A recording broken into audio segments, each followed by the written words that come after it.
اللہ تعالیٰ خود پر کوئی احسان نہیں رکھتا۔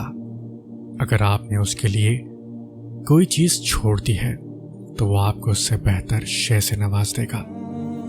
انسان کی خواہشات سے اللہ کو دلچسپی نہیں ہے، وہ اس کی تقدیر اپنی مرضی سے بناتا ہے۔ اسے کیا ملنا ہے اور کیا نہیں، اس کا فیصلہ وہ خود کرتا ہے۔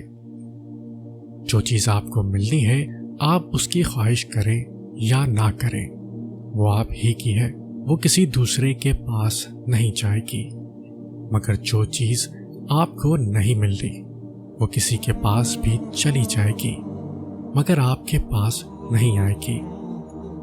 انسان کا مسئلہ ہے کہ وہ جانے والی چیز کے ملال میں مبتلا رہتا ہے، آنے والی چیز کی خوشی اسے مسرور نہیں کرتی، اور جب تم تدبیر کرتے کرتے تھک جاؤ، کاوشوں کے دریا بہاتے چلے جاؤ، ہر قسم کی تباہ آزمائی کر چکے ہو مگر حالات کو مسخر کرنے میں ناکام رہو، تو مایوسی کا گہرا لبادہ اوڑھ لینے سے پہلے اتنا سوچ لینا کہ تم با اختیار نہیں ہو، ہر معاملے میں تو ہرگز نہیں۔